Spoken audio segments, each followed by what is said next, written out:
on Rogers TV.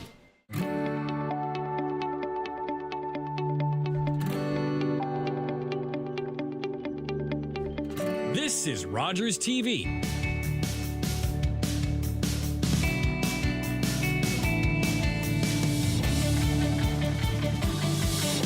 Welcome back to KickBack. I am now joined by Nicole Callender, Clinical Manager at Bay Ridge Counseling Center. Correct. Thank you so much for joining us today. Thank you for having me. This is great. You have a very interesting story from what I see and follow on Facebook. You do so much for our community. Thank you for what you do. Today we're here to share your journey as a parent, Correct. right? And going from having a child and then having a second child that had a diagnosis. Correct. And can you just share a little bit about what that interaction was like first for you?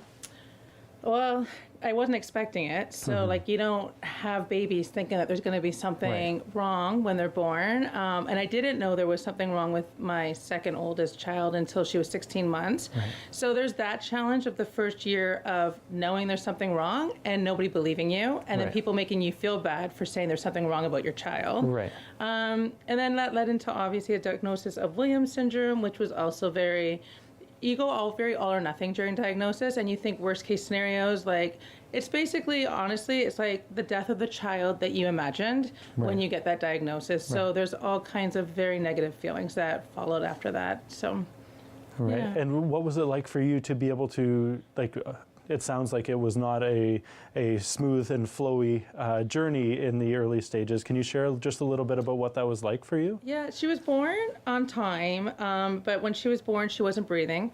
So it was a whole story even from her birth, because I had a C-section, so I was on the operating table. She's getting sent to NICU, not breathing, code blues are all over the place, and I can't move. I'm kind of trapped in there. And then because she was so fragile, there was a crisis at the time for beds in sick kids hospitals. So they were thinking about flying her to Buffalo, New York. Wow. They ended up finding a bed for her in London. There was no room for me to go to London, so I ended up having to not see her for the first 5 days of her life. Right. They flew her to London. So after that, they just told me that she was premature, which wasn't true, but I just kind of, you don't learn to question doctors. You think doctors know everything. They definitely know more than me when it comes to the medical field. And then there was just a bunch of milestones that she wasn't reaching for that first year, and she wasn't sleeping, and she wasn't eating, and there was just a bunch of things that were happening that I kept going back to the pediatrician, inquiring, and it was, she's premature, she's going to grow into this, she'll grow into this. And then, fast forward, she's 16 months almost, and somebody came up to me in the mall and said, does your daughter have Williams syndrome? And this was the second time somebody's come up asking if my daughter was disabled, which is very weird when your kid doesn't have a diagnosis, for people to come up and ask if your daughter's Just random disabled. strangers, yeah. Yeah, and I remember being very angry and all those emotions, like, well, my daughter must look different, or she must look funny to these people. Why are they asking me this? But she said Williams syndrome, and I had never heard of that. And I'm like, there must be something specific that makes them think that Caitlin had that. And so I Googled it, and it was like, they all have very similar facial characteristics, and it was like my daughter all over the computer screen, like all of it. And then all the milestones and all the things that she wasn't reading was like all the symptoms of this. So I went back and I demanded that she have the genetic testing, and it was done.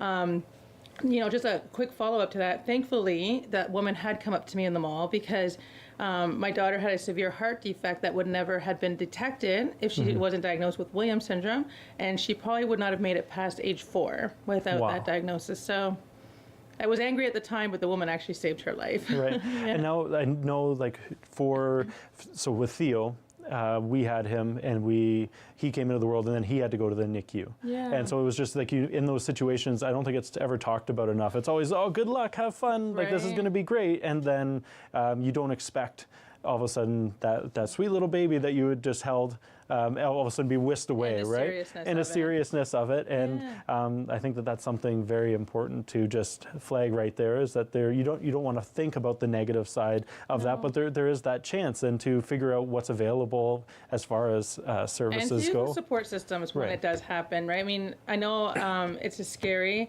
and there's a lot of trauma involved. Like, I think a lot of my trauma is from Caitlin's medical, that you put yourselves last because you're so busy trying to get the help for your child and making sure they're okay, but But while you say that, like just to, let people know that getting supports is really important during that Right. time too. Right. And Yeah. what was it like for you to have that moment to, like, all of a sudden that light just kind of shine and be like, this is what I'm dealing with, this is what we're dealing with, and to be able to have kind of a name Well, for it? I'm going to tell everybody not to do what I did, because Yeah. I did it complete, like I wasn't a therapist at the time. I wasn't trained. I was very young. I had Caitlin in my mid-20s, so I was very young and immature. I isolated myself. I remember finding, so I switched pediatricians, and I found one that actually had experience with Williams syndrome. And I remember him saying, I have families that you can call that would love to tell you about Williams syndrome. And in my head, I thought, I'm not calling them. I don't want to hear all the good things about it. Like, Right. it's not happy to me right now. Like, this is all bad stuff to me right now.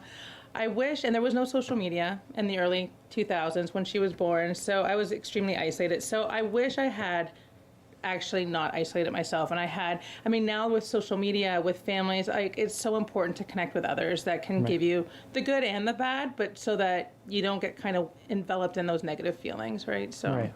Yeah. And what would you feel? What would you feel? What would you say to maybe a parent that was in a similar situation as you were back then, when you were basically battling the medical system, or being told that your feelings about your child were not true? Advocating, it all comes down to advocating. And when you have a child with a disability, regardless of how mild that disability is, you're always going to have to advocate at some point, whether it be for services, whether it be for school, whether it be for medical diagnoses. And I always find that when you advocate, the people you're advocating to don't really want to support you most of the time. They don't want to help you, or they don't want to. So you're left to feeling like you're mean, or you're the bad person, or you're that squeaky wheel. I will say, though, to get the support, so there are people out there that will support you in advocating. There are people, document everything, come in with your, well, this is the reasons why, right? Right. But also to be very assertive. Aggressiveness isn't going to get you very far, but learn to be very assertive and just say, here's what I'm seeing, and this is what I need. Even if it's just to rule this out, right? So I really would say to really practice on those advocating skills, and really speak to somebody that knows what they're doing, has been around, so they can give you kind of some pointers on that too. Right. And what tools do you know of to be able to help parents kind of navigate that? Funny you should ask me that, actually. So I'm actually at Bay Ridge starting a free workshop on the first Thursday of every month. Cool. I just started it, so it's honestly, it's the first Thursday. It's free for 1 hour, and it's telling parents, when you get a diagnosis or an assessment, here's the steps. Here's the next steps, right? Like when it comes to school, when it comes to advocating, taking care of yourself, because as parents put ourselves last, that circle of care. So if anybody is interested, just go on the Bay Ridge Counseling website and they can join my workshop for free, and I can kind of give them some directions of where to start. Awesome. Yeah. And can you just share a little bit about, what was the email, or not the email, the website? It's just BayRidgeCounselingCenters.ca. Perfect. Yeah. Awesome. Well, thank you so much for joining us today, Nicole. I find that oftentimes in those moments of what should be celebratory times, still are, but you get yourself so worked up about the positives and the happy and the excitement that you don't necessarily ever think about that negative side. And I think a lot of times it's lived experience that allows you to become the advocate that you've become, and for so many families in our community. And I just really appreciate all that you do, and we'll be right back after this.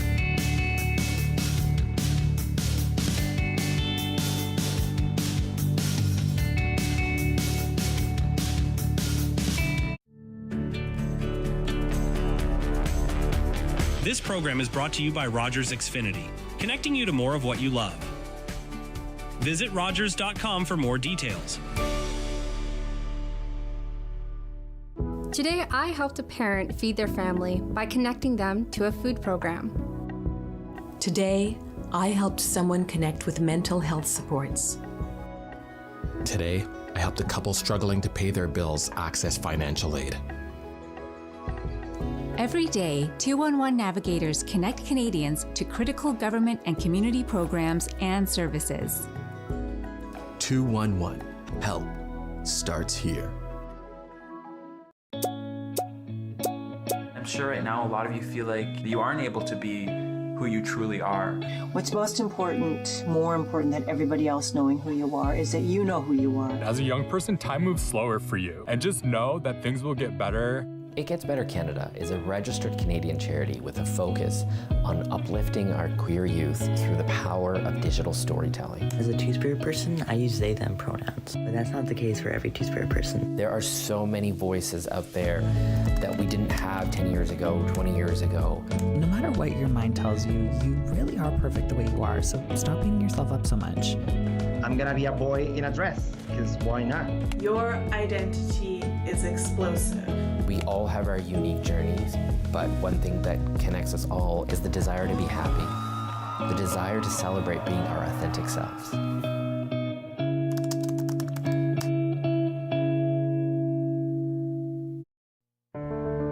Have you ever thought about just how much politics you speak about just in your own kitchen or in your living room? Or how many important ideas are shared or solutions to some of the world's biggest problems? Well, you're in luck, because I'm inviting some of my friends to come and speak to me about everyday politics, and I'm bringing my living room to you. So join me on Wednesday evenings from 6 until 7 for Everyday Politics with Laura May Lindo. David Prang from the Chamber of Commerce Brantford-Brant speaks with community members about events and organizations that impact the city of Brantford and the county of Brant. Chamber TV, Thursdays at 6:30 p.m., right here on Rogers TV. Think it's okay to drive high? Think again. Drug-impaired driving is as illegal as drunk driving, and in Ontario, the penalties are the same. If police suspect you're driving under the influence of drugs of any kind, or a combination of drugs and alcohol, and you fail a roadside test, your license will be suspended immediately for up to 30 days. You'll pay a penalty of $198, and you can be charged with a criminal offense of impaired driving, the same as alcohol. Driving high is never okay.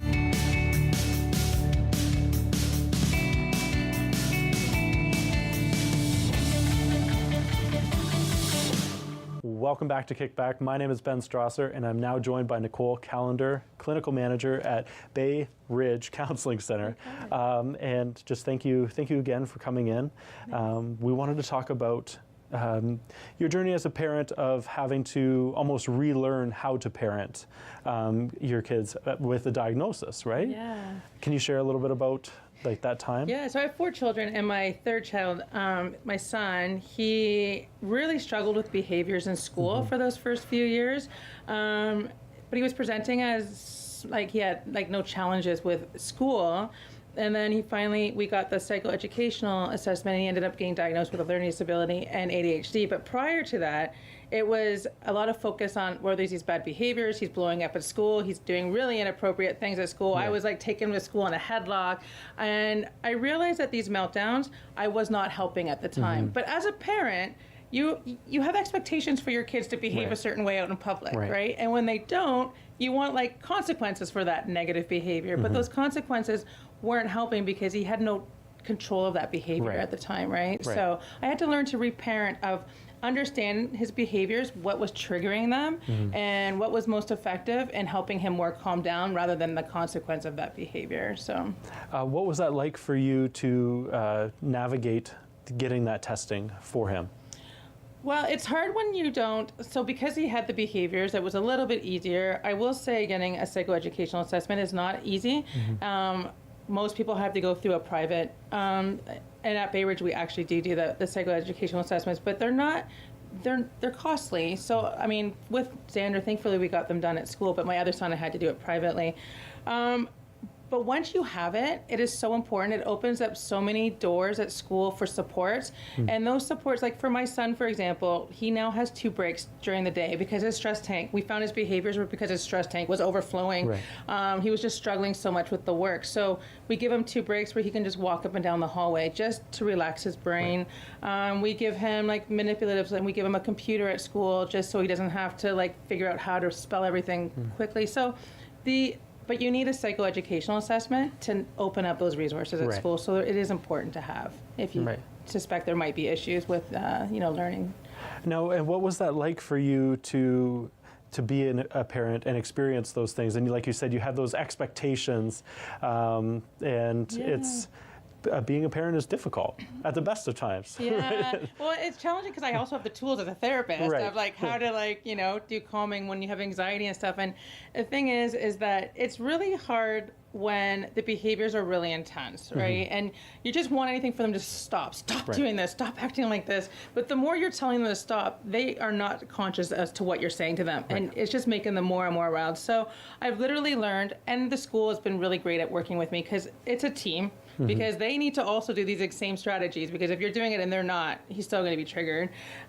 So we've learned we need to give him a timeout, and we need to give ourselves a timeout. During Right. COVID, I literally would lock myself in my bedroom for an hour from 6 to 7. Right. This is mommy's time. Yeah. I'm giving myself a timeout so we all can calm down, because if not, we're all going to rally each other up, right? But so once he's calmed down and we've given him that timeout, he's more conscious as to what's happening and what's upsetting him. And now that he's in grade 7, he's better at using his words, but I really took a long time of training him to use those words to say, how are you feeling? What are you struggling with, right? So a lot of little tools we had to do. Yeah, I think so many people struggle with their emotions. Like full-grown adults struggle with their emotions and having control over those We things. don't use feeling words when we talk. Right. Right. Yeah. And a lot of times, I think that the things that our kids, like when we have those expectations for our kids, if you were to say, how does this particular scenario translate to us as an adult? Yeah. What are the comparisons there, right? And being able to look at it from that perspective, it does sometimes change things. And school's tough because if I was at work and I was stressed out, I would take a stress leave, right?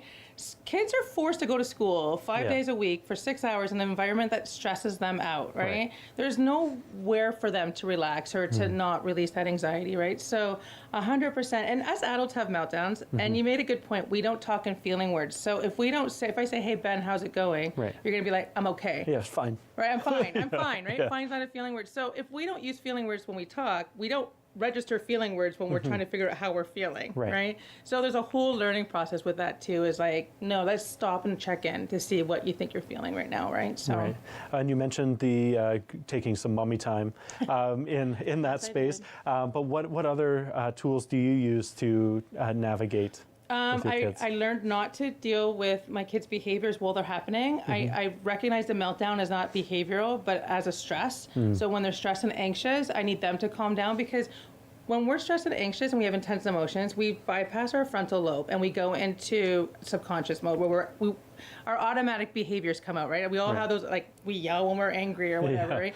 So I need those automatic behaviors to calm down before I can have a conversation. I've learned that that's hard. Right. When you want to deal with it at that moment, is to step back from that.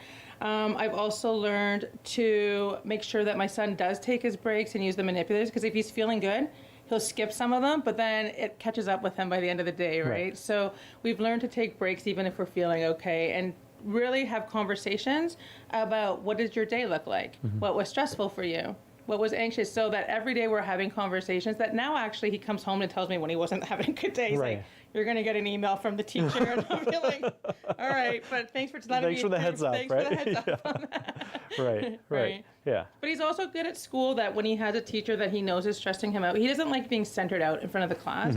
He's also very good at saying, I need to go for my walk now, and going somewhere where he feels safer in the school, which is a great help as well. So. Well, I think it's fantastic that that he has access to those resources 100%. to be able to do those things, right? Because if it wasn't for those, it would be very hard to just navigate day to day. Yeah. And as parents, we're their safe space. So if we're causing them more distress, right, then their safe space isn't really safe anymore. And as parents, it's really hard for us to, and don't get me wrong, it also triggers us too. As parents, our emotions get, or we want to yell at them and all that, right? So we also need to be very self-aware of our reactions to those behaviors as well, so that we can figure out tools of how do we stay calm, so that we can calm them down and support them at the same time, right? So. Right. Yeah. What would you suggest to somebody, a parent out there that maybe is dealing with similar things as you have? What would you suggest for them to seek that help? If your child is really experiencing a lot of behaviors at school, and there's nothing that you can really see outside of school that may be triggering this, I would really suggest looking to see what is stressing your child out at school. My son, like I said, present very intelligent. I never saw there was a learning disability until we had the psychoeducational assessment, which I also, even though they're very costly, 100% recommend. You need it for supports anyways. Right.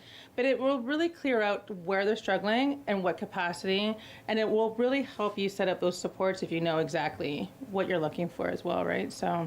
Yeah. What would you say, like, as from the parents' perspective, and we got 1 minute left, Okay. Parents' perspective, what would you say is the biggest piece that kind of helped you navigate all of this? Honestly, being a therapist and Right, having the yeah. training helps, Yeah, right? But yeah.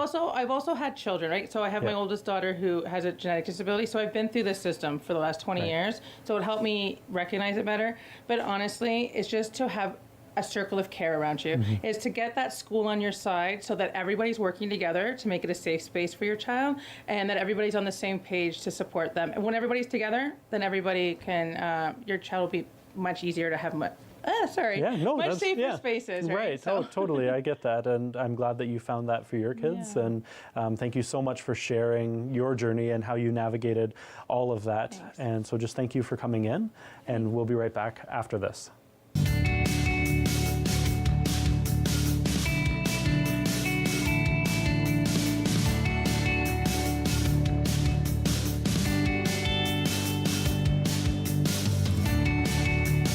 Do you like talk radio? Catch a televised simulcast of The Mike Farwell Show. Listen to callers rant or rave. Watch interviews with guests on topics impacting your community. The Mike Farwell Show, weekdays from 10 till noon on Rogers TV.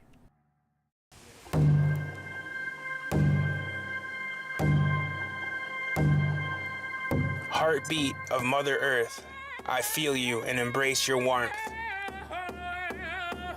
I see you dancing through the trees. Your song floats on the summer breeze. Community, we come together. We are the voice of our ancestors. Thankful for how much you bless us. Feel the thunder in the drum. All our voices sing as one. Feel the power, feel the pride. Feel the drumbeat deep inside. Feel the boom, feel the bass. Let's let go of time and space. It'll make you dance, it'll make you sing. Ode Wegun, Wedok Wishin. The drum will lead you, take you far. Always remember who you are. Personal finance show that dares to ask those money questions you've always wanted to. Join Mike Bregueth when he talks with experts on all aspects of money. Money Matters with Mike Bregueth, Thursdays at 8 p.m. on Rogers TV. For me, the end was just the beginning. I felt I must come. If I did not come at once, it would be too late. And these places that are watered with the best blood of Canada might only be names and memories. I see it in the soldiers, the grief I know so intimately. And I will not abandon these men to it. The isolation wears on me. Slowly, the silence takes over, as if my heart has given out of air. I cannot talk. I can only paint. For more than 2 years, Mary Ryder Hamilton painted the battlefields of the First World War, creating an unforgettable visual record of service and sacrifices at immense personal cost. Today, I helped a senior find transportation to an important medical appointment. Today, I helped a new mom find virtual programming so she didn't feel so isolated. Today, I helped someone understand new government supports. Every day, 211 navigators connect Canadians to critical government and community programs and services. 211. Help starts here.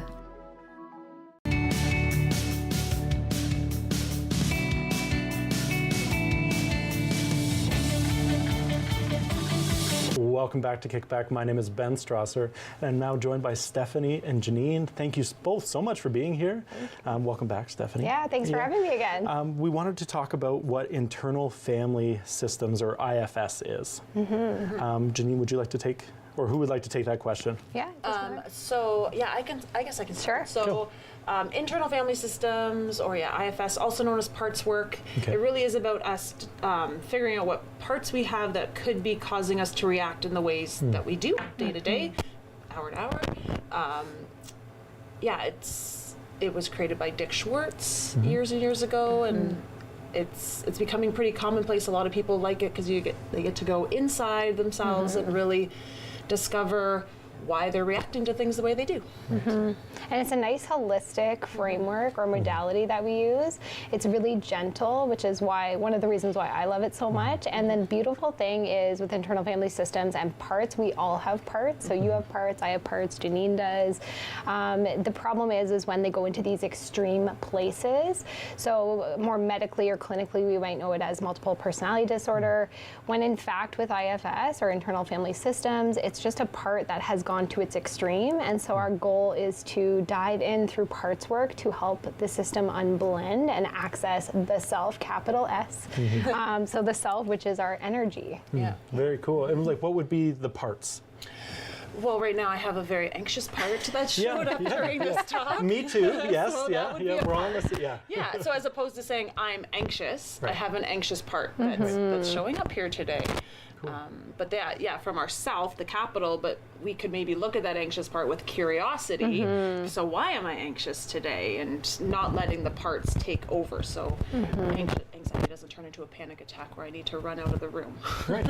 And I think that's something that's got to be incredibly powerful to be able to just to look at it that way and not look at yourself as, I have this. It's just a part of me that's got this that I'm dealing with, and to be able to recognize that that's something that you have. Yes, exactly. What inspired you to learn and to be able to utilize this in your practices? So for me, I'm a holistic trauma therapist. I've been doing trauma work for about just over 10 years now, and practicing for 17. So what I've learned with all the different modalities is I like things that are more holistic, that capture the unique self of like that person, and working with individual people where they're at. And it's very gentle. You have access to yourself. You have access to your parts. We can work with your language and your words and help you to unblend and work towards your healing. And so it's just really beautiful to see when those aha moments go off in session, when we unblend a part and someone's able to access their self energy. They're like, wow, like I had this all along. Right, and I think that when you're working with clients, it's like, what is that like when you first introduce this concept? Like, what's the reception like? Well, because it's a little bit different, right? Than it's quite different. Approach. So some clients, I found that my clients who are very logical thinkers do struggle with this a lot, to think that their parts they can actually almost talk to in a way and get to know. Like, it's very hard for them. But for our clients who are already kind of understanding themselves and can internalize some of their stuff, it's a lot easier for them, and they feel that they can connect a lot easier. So it really depends on the client and how you introduce it to them. And I find too with clients who are very intuitive, very in tune and access energy and notice those types of things, they really lean into this type of modality. Cool. And so is that if somebody is watching right now and they're hearing this for the first time, that would be the person, like the perfect fit? Yeah, I think so. The perfect fit. It can still be for the logical person as long as someone's open. I think internal family systems, it's beautiful and can be nice for anyone. Cool. And now, is this something that people can just request? Like when they reach out, they say, this is what I would like to, how I would like to navigate this? Okay, cool. So they'd want to find a therapist who has training in it, and so the therapist will either identify as IFS informed or IFS trained, and because you wouldn't want somebody who has no idea how to work in this modality to try to offer it. So, I think the easiest way to find an IFS therapist, there is an IFS Ontario directory, so you can actually like sift through and go on and see and read bios, but you can also check off, do I want someone who's IFS informed, or do I want someone who's level 1, level 2 trained, like what's the level of where I'm at. And now, is this something you can do with children as well? Oh, yes. Couples, relationships, plural, families, Neat. It's awesome. And you had mentioned self with a capital S. Yes. Can you please explain exactly what that is and how this is that pertains to IFS? Yeah, for sure. Yeah, so we're all born with our core self, and then in life, as things happen, parts of us start to form and break off to protect us, really. And then, so that's where you might get that that, like, if you identify as like a type A personality, that could actually be a part that's trying to run your system and protect you. And so we really want to, through IFS, get us back to the self and learn how to work with these parts that have formed in our lifetime. So one easy way to look at this would be like the Inside Out movie. So that's a perfect example of, we have the person or the child in that case, and then the emotions, but could also be parts. So it's, you can look at IFS from the Inside Out movie. Well, that's really neat. Yeah. Great example Yeah. too. What are some of the most common challenges that clients face when they start this process? Well, I think it could be any. Yeah, it could really be anything. Trauma, addictions. Yeah. The The depression, anxiety, panic attacks, anything. Yeah. And it's really just digging into those different parts to find where somebody is holding that? Yes, find the deeper, what IFS calls the exile, which is our ultimate, that that really damaged childhood Deep-rooted. part, that's really deep, that's what our parts are protecting, and so really trying to do the work, sift through and get down to that part to free it, essentially. Isn't the body like so incredibly fascinating to be able to, that it like protects you in that way to lock everything in, and then you have to pry it all out because it comes out in weird and fun and terrifying ways later on in life. Well, and that's the thing, it can damage relationships, it can impact your whole life. So by being able to look at the different parts and then blend them and access the self-energy through our 8 C's, we can really heal, and we can live into that self. It's like similar concept to like unmasking and living authentically. We can do that by living through self-energy. Do you think a person, a potential individual that wants to use IFS, do they need to be in a certain place in their journey to be able to like get the most out of IFS, or is it something that somebody that's just like, oh man, I'm dealing with this, they're watching at home, that is something's resonating there, I'm going to take care of this? So actually, the creator, Richard Schwartz or Dick Schwartz, he goes by both, he has a book called No Bad Parts, and so it very much is an introduction to IFS, kind of leads you through some of those internal meditations to start getting to know your parts. The deeper work, though, you'd probably want to go and see a therapist to help you navigate those pieces, but people can definitely start this at home on their own. That's awesome. Yeah. Very cool. Can you please, what would be that step for somebody that's just, they're curious about it? What's the best way to kind of learn more? Well, they could go on the IFS website, so IFS Institute. They could contact us for a free consultation call to speak with Janine or I to inquire, you know, is IFS the right fit for me? And we can explore that together. If someone was still not sure after a consult, I might share some resources via email, and then they could look into it further. Awesome. And what would, we got about a minute left. What would you suggest to somebody that maybe is on the fence about reaching out for IFS or just a standard therapy as well? Yeah, I think if somebody's on the fence, like the best thing to do is reach out, just put it out there, say, hey, I would like to talk to somebody. I'm not sure about what or why or where to get started. I've never done this before. And yeah, we will walk you through it. Yeah. And that first step is the hardest. It's and we hard. completely get that.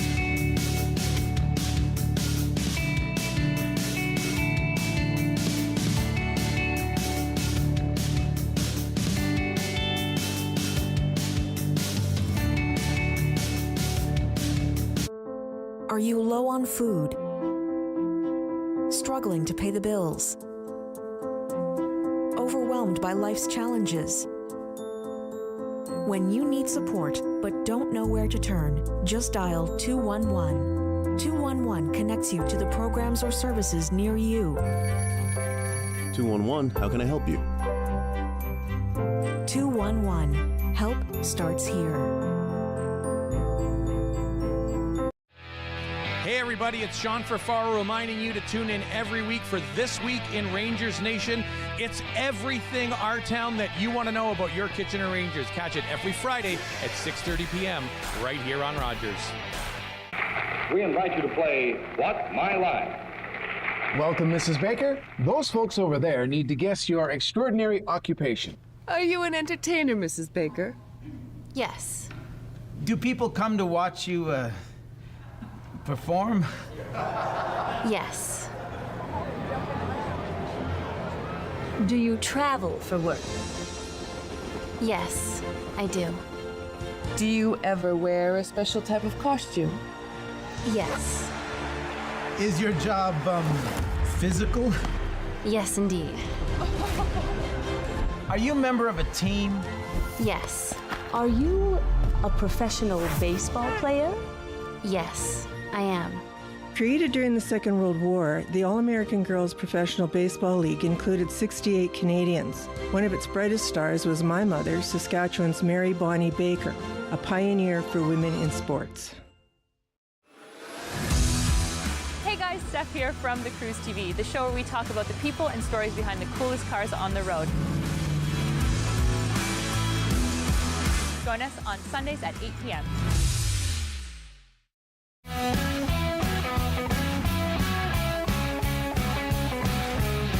Guelph, the Royal City. Learn about the people, places, organizations, and events that make up your hometown. Join us each and every episode to learn more about Guelph and what's happening in the Royal City.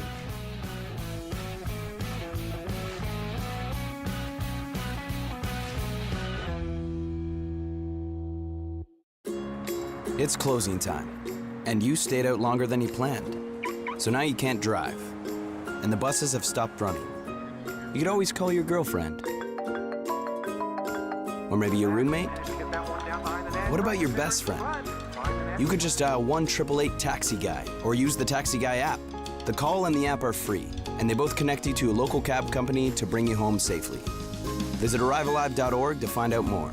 Arrive Alive, drive sober.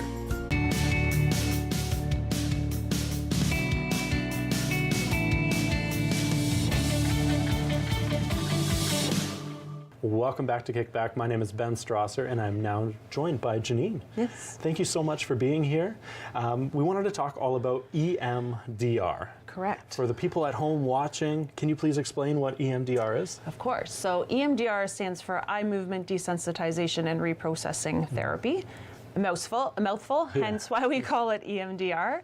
And the gist of EMDR is that we end up with stuck memories that cause us to act in certain ways day to day. So maybe people might identify like being triggered, or maybe they have like anger that comes out of nowhere, or like memories like in flashbacks and stuff. And so it's because these stuck memories. So the EMDR can help us process out those memories and hopefully live free of those things. Right. And what does that process look like for EMDR?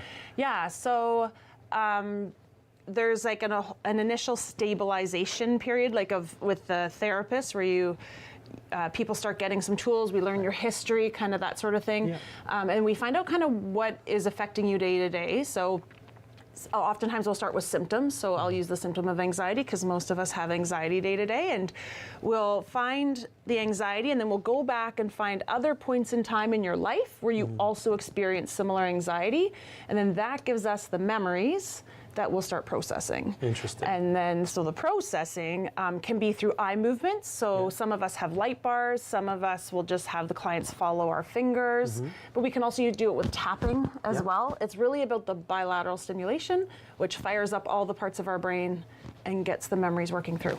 Interesting. Yeah. And so is the concept to get rid of those memories, or just like, do we know that they're there and we're trying to unblock them to be able to receive them, to be able to move through them? So some people know they're there. Yeah. Some people don't know they're there until we do what we call the float back to find all those memories. They're like, oh, where'd that come from? You know? Yeah. And so those are always fun. Right? You're like, what was that all about? And so some people can identify them. But it really is about the bilateral stimulation. We also then will pair that with the image and some other thoughts and feelings connected to the memory, and it just fires it all up and gets our brain processing it, so it gets filed away in the right part of the brain. Right. For simple terms. Cool. And is this a new therapy, or has it been around? No, it's been around a long time. Yeah. I think since the 80s. Okay. Maybe before. I don't know. It's been around a long time. Research is constantly ongoing with EMDR, and it has great results for people. Amazing. And who would you say is there like a perfect audience for this, or like a specific type of person that this works well for? I mean, people who've had trauma, childhood trauma, adult trauma, whatever trauma it can really help with, whether it's a one-time event like being in a bad car accident, or whether it's like something that they sustained over a period of time. I actually even use it with people without trauma. I use that term kind of loosely. Like I have people who come in with debilitating anxiety, and so then we'll actually use it with that, and again go back to those points in time, and because something happened in their life that caused it to stick and not move on for them. And so really anybody that has stuff that they think they can process out. Right, and is this a tool that somebody can use themselves, or is this something that they work through with you and then it's done at that point and you can move on to other things if there's more to deal with? The second part, yeah. So it's a tool they'd have to use in therapy with a trained therapist, and when it's done, then hopefully they've gotten the right memories and it's all processed out and they can move on with their life. Right, and is there a specific type of like mental illness that this works really well for? No. Yeah. There are some that we have to kind of keep an eye out for, though. Like sometimes people may have like severe dissociation, and so those we take a different route, but we can still do EMDR. Like there's some screening things that people we have to change the modality for a little bit, but we can use it for people with addictions, people with depression, anxiety, kind of all the things. So we've talked about IFS previously, and just is this something that people can come to you and say, I want EMDR, or is this a part of the journey of working with you, and then you say, you know what, I think that this might be something that would work for you? So both? Both, yeah. So some people know about EMDR and search it out. Right. And they're like, I have this, I want to work on this. I'm like, great, let's do it. Yeah. Other people, we through our process of working and getting to know each other, then we'll be like, hey, I think this may be helpful to you in what you're experiencing.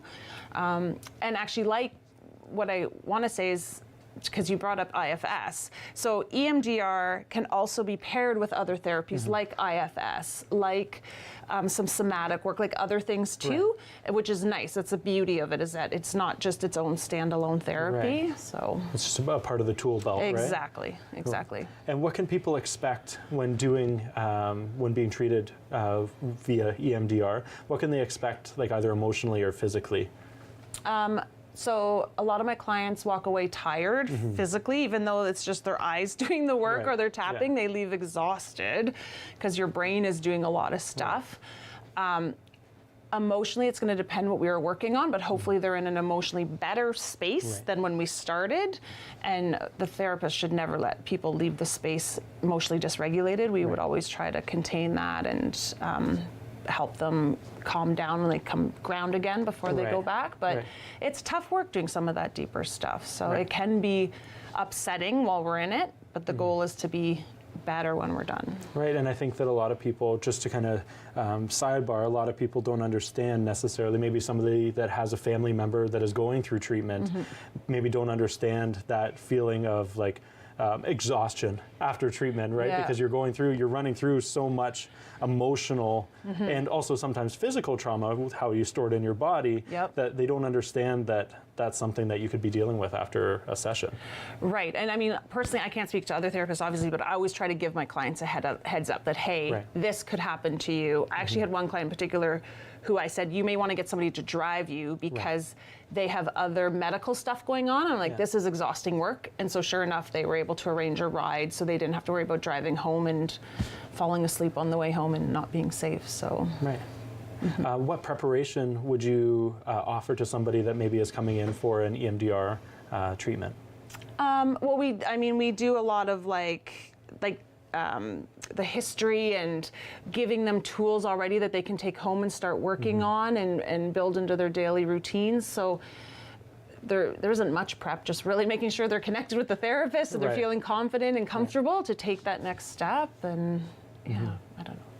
Yeah, no, that's great, right? And I think that this is all just listening and learning, and the whole idea of KickBack is to just create those conversations and present possibilities as to how people can seek help.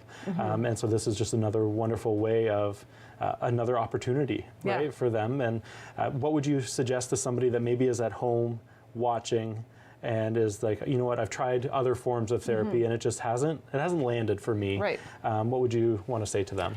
I would say go and do some research on EMDR, see what videos are out there. There's a ton of research. I know that IMDERA, the EMDR Institute, it's out of the US, but that's who our organization is. They have tons of information on there for the general public to explain about EMDR and the benefits. And honestly, until you experience it, it's really actually hard to explain. Like I have clients come in and they're experiencing one thing, and then by the time they're done, they're like, what just happened? Yeah. What was that, right? It's exactly like, I don't know what just happened, but, and how am I going to explain what this light did to me? Right, so. And it's just so important to share all of the different possibilities and potential ways for people to heal in our community and in the world. So thank you so much for doing what you do. Well, thank you for putting this on every year. Thank you. And we'll be right back after this.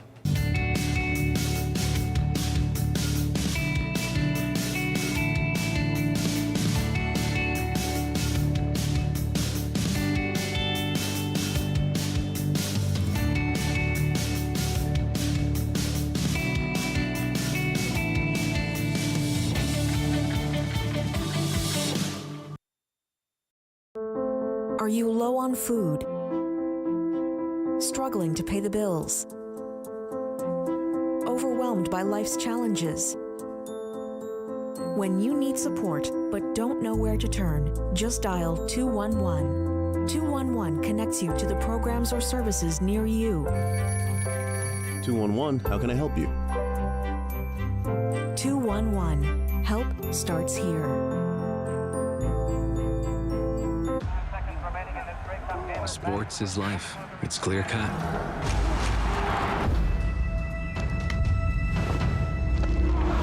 Everything's out in the open. There's nowhere to hide.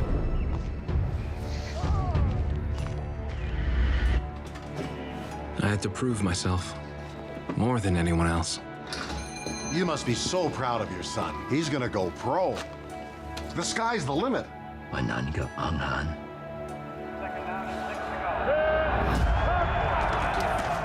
There's always a winner and a loser.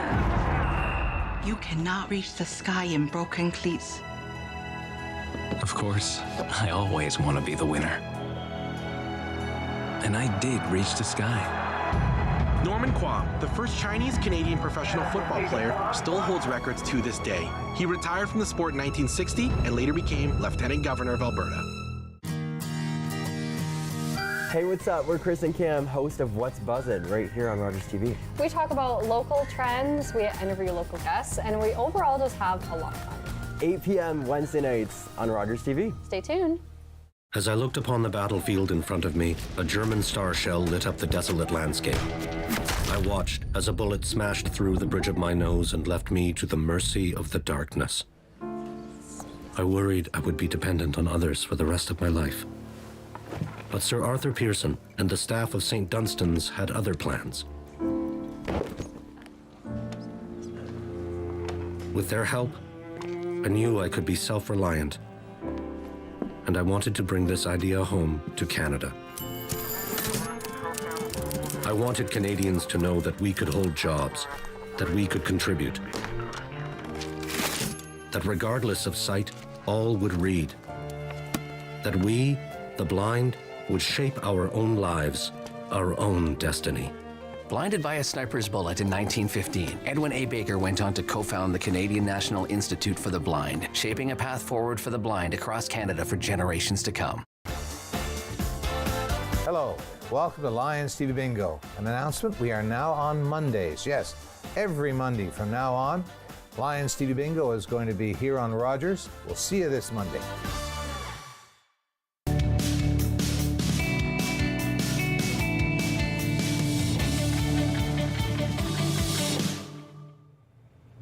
Welcome back to KickBack. My name is Ben Strasser, and I am now joined by Becca. Becca, you've been involved with KickBack since the inception.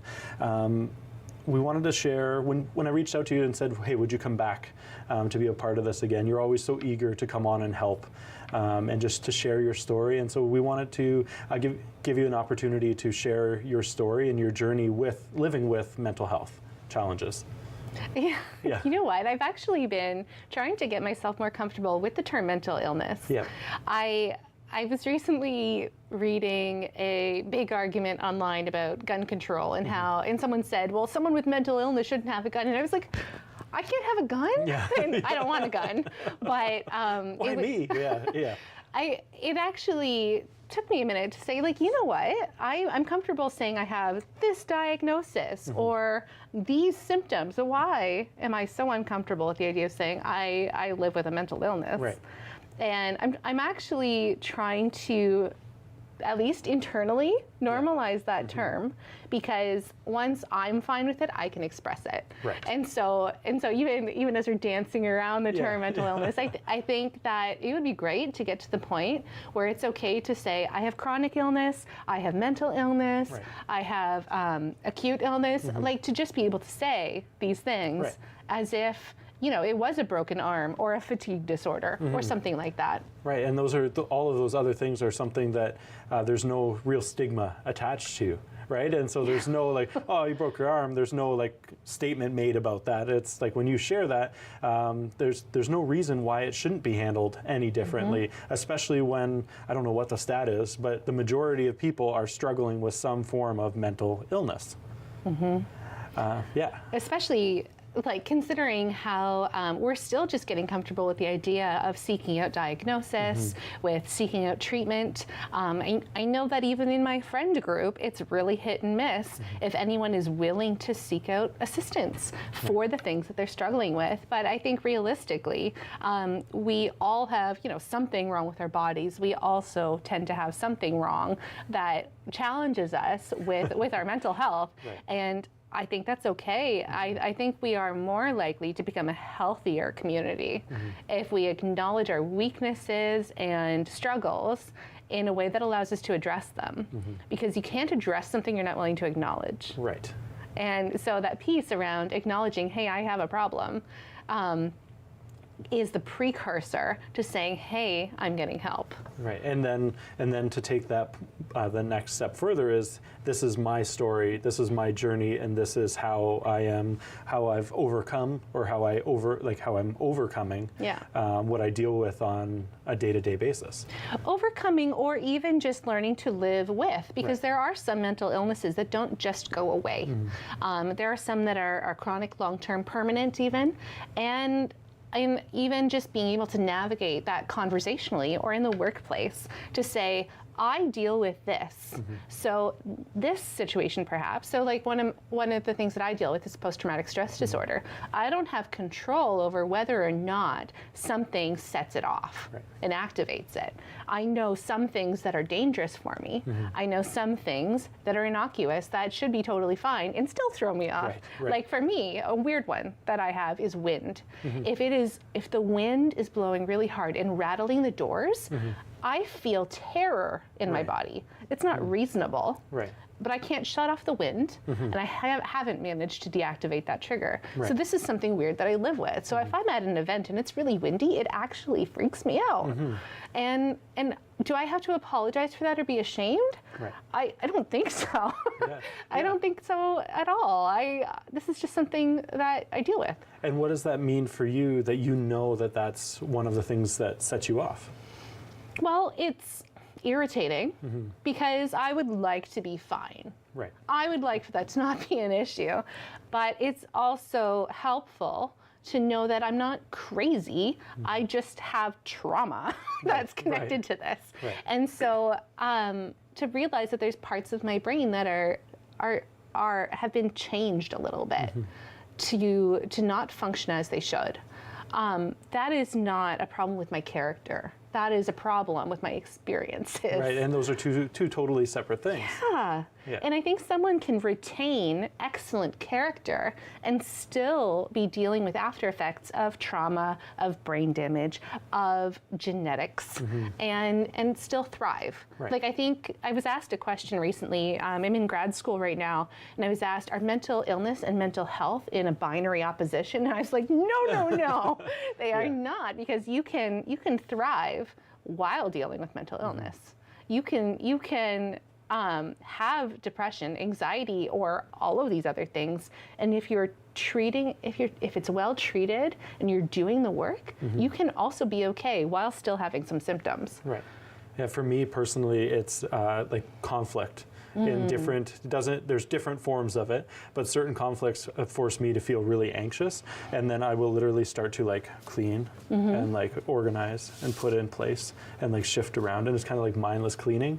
But now it's where I recognize that, and then I can take there's an action to be taken, where before it would just like spiral, and then it would just be like cleaning and decluttering, and which sounds like it could be a good thing, but well, it's a nice side effect. Right, yeah. But now I recognize, I'm like, why am I doing this now? And then I can think and be like, oh, it's because of this. That set me off, and that's something that I need to deal with. And so I think it can be, those triggers can be literally anything, and we all have our own experiences. Yeah. And they don't define us.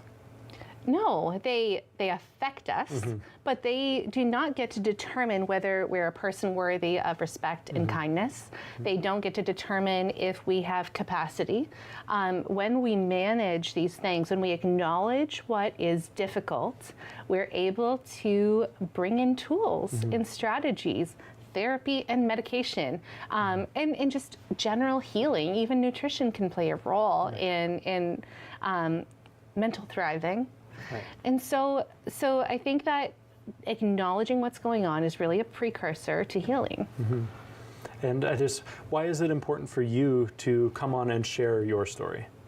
Well, I don't like to share things that I haven't come to terms with. And so I've been really doing the work. I would say 4 years ago, at the peak of my mental illness, I was not in a place to share because I didn't understand what was going on. But now that I have some context, and now that I've done some of that work, I'm able to say I am not free of my mental illness, but I have learned to thrive with it, despite the fact that I get scared of wind sometimes and I have a slew of other side effects. But I'd like to be able to promote this idea that having some mental illness does not mean that you cannot be okay. I think you can be okay and have something like this.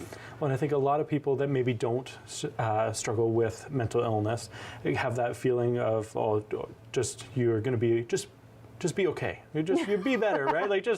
Well, I don't understand what you're dealing with, and but that's such a key point of if you don't understand what somebody's dealing with, then how can you judge or criticize them for what they're going through? And I think that's such a beautiful message to share, is that if somebody's struggling and you openly share what you're going through, just listen. Yeah. Right? In that moment 4 years ago, that was probably the biggest piece, is just to have somebody to listen. Right, and that's the key to everything, and that's kind of the theme throughout everything that we've talked about during Kickback, is always just listening without judgment or trying to fix.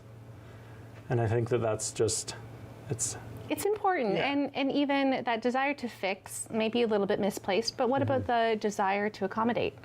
Like if someone has, I always use the example of a broken leg, but are you going to ask them to climb up a big flight of stairs? Right. If someone has explained that they have significant social anxiety, are you going to ask them to public speak? Right. There's accommodations that you can make that are perfectly reasonable, and I would love to get to the point culturally in our community where we can say, this is what I need in order to thrive. Will you partner with me? Right. Will you be an advocate for me? And will you treat me as if I'm fine or as if I'm functional, because I am working on it? Right, and thank you so much for joining us today, Becca. And I want to invite everybody at home, or challenge everybody at home, to think about their friends, their family, who might be struggling with something, and think about how you could potentially just listen to them if you're not, or just take a moment to hear them out. And then we'll be right back after the break.